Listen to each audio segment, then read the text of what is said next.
السلام عليكم، معكم سارة في المطبخ. اليوم بدنا نعمل البيتي فور من دون قالب ومن دون الكيس.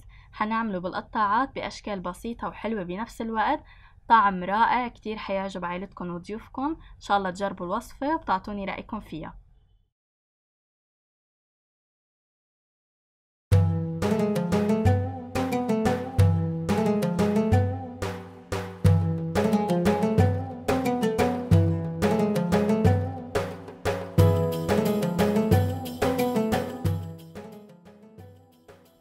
نبدأ ب3/4 كوب زبدة بحرارة الغرفة أو 175 جرام.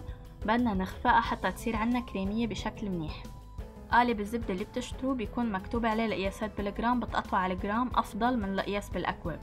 بدنا نضيف عليهم كوب سكر بودرة منخول، ضروري يكون منخول، ومنكمل الخفق.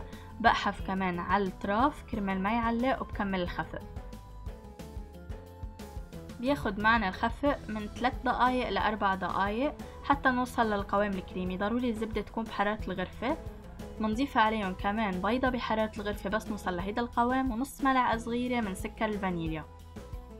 ضروري المكونات كلها تكون بحرارة الغرفة، والزبدة تكون كتير لينة عنا حتى تنخفق بشكل سهل وتصير عنا كريمية. بدنا نضيف عليهم هلأ 2 كوب دقيق يكونوا منخولين أو طحين، يعني مع رشة ملح. ضروري جدا انه يكونوا منخولين. هلأ الكوبين نحنا منضيفهم بالتدريج ومنخلط. بدنا نخلط بس ما بدنا نخفق. بعدين على النظر منضيف ملعقة إذا احتجنا. أول شي ببينوا انه صعب ينخلطوا، بس بتاخد أقل من دقيقة حتى يمتزجوا سوا. فما تاكلوا هم، خليكن عم تشتغلوا برواق وكله بيتزبط بهيدي العجينة. العجينة كتير سهلة وبتتزبط بسهولة.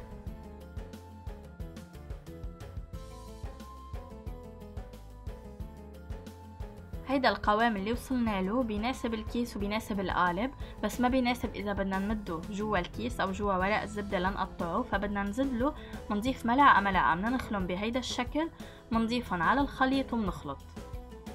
تاخد لها ملعقة او 2، اكتر شي 3 بيتزبط معنا القوام. هيك بيصير بايدنا ما عم بيلزق. منغلفها للعجينة ومنبردها 30 دقيقة فبتصير عنا اسمك. شلت نص العجينة لنعملها بالكاكاو، وبضيف عليها ملعقة كبيرة كاكاو بودرة غير محلى، وبخلطها بالايد بشكل خفيف حتى تصير كلها لون موحد. وهيك صارت جاهزة. كمان بغلفها وبفوتها على البراد 30 دقيقة حتى تبرد. بأكياس البلاستيك الشفافة اللي عنا اياها بالبيت بنفتحهم، بنحط وحدة تحت العجينة ووحدة فوقها، بنمدها بهيدا الشكل فبتصير ما بتلزق عنا. وفيكن كمان ورق زبدة بدل الكيس، وفيكن كمان من دون الكيس ومن دون ورق الزبدة، بس بيصير بدكم ترشوا طحين عليها حتى ما تلزق معكم.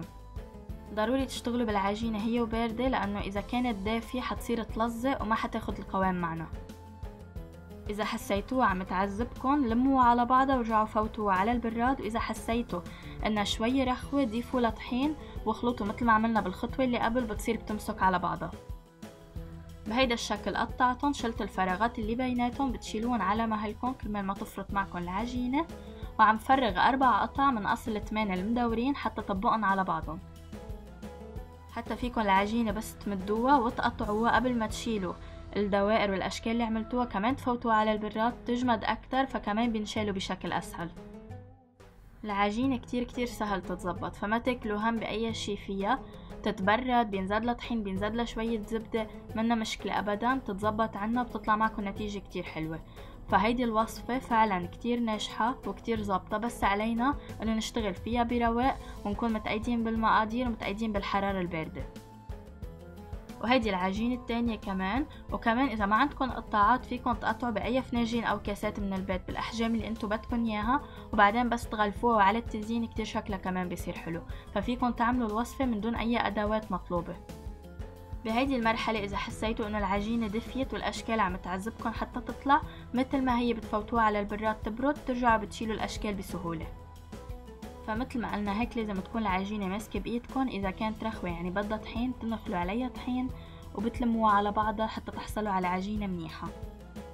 منحمل فرن على درجة حرارة 180 مئوية، منحطها بالرف الأوسط، النار من تحت. تاخد معنا 10 دقايق ل 15 دقيقة ما أكتر.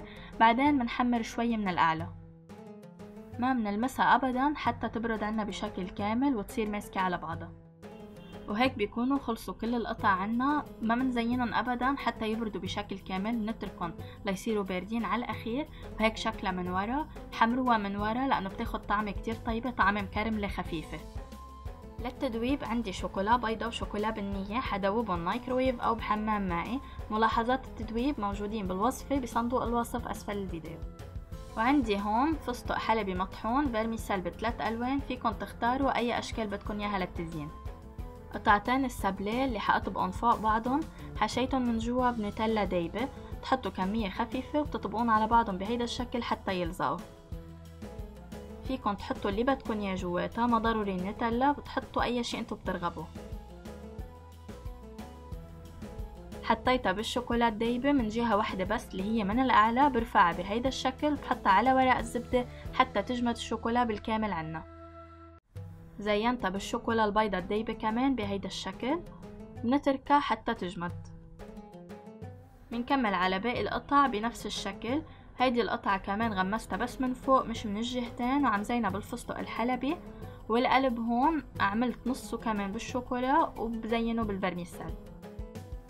تزيين فيكن تعملوه مع اولادكم، كتير نشاط حلو وكمان هيك بيطلع مواهب عند الولاد. اهم شي انه بس تكون الشوكولا دايبة عليها، ما بنضقرها ابدا، ونتركها حتى تجمد بشكل كامل حتى نحصل على الشكل الحلو. واي شي بدنا اياه يلزق على الشوكولا بنضيفه بهيدا المرحلة هي ودايبة قبل ما يجمد عنا، كرمال يلزق ويضل مجمد عليه.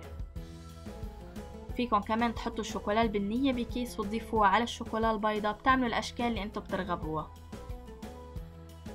وفيكن هيدول القطع كمان تطبقوا عليهم قطع بنفس الشكل وتحشوهم شي مثل نوتيلا او مربى او اي حشوة بدكن اياها، تعملوا انتو الاشكال اللي بتحبوها والاحجام اللي بدكن اياها. القطع اللي عملنا جواتهم دوائر بدنا نحشيهم بالمربى، بس قبل بدنا نرش عليهم سكر بودرة حتى ياخدوا شكل حلو، ما فينا نرش بعدين لانه حيجي على المربى. بهيدا الشكل من حطيت هون مربى فراز وبحط القطعة الدائرية عليها وبضغط، وهيك بتكون لزقت عنا وبتكون صارت جاهزة. ومنكمل على كل القطع بنفس الشكل. وهيك قطع البيتي فور صاروا جاهزين عندي بعد ما خليتهم يجمدوا، وبعدين فوتهم على البراد كمان حتى يبردوا. هيك صاروا جاهزين، كتير طيبين. كتير بنصحكم تجربوا الوصفة لعائلتكم ولضيوفكم، كتير حتعجبهم. ان شاء الله يكون عجبكم الفيديو، واذا عجبكم ما تنسوا سبسكرايب، تضغطوا على زر الجرس ليوصلكم كل جديد. صحتين وهنا.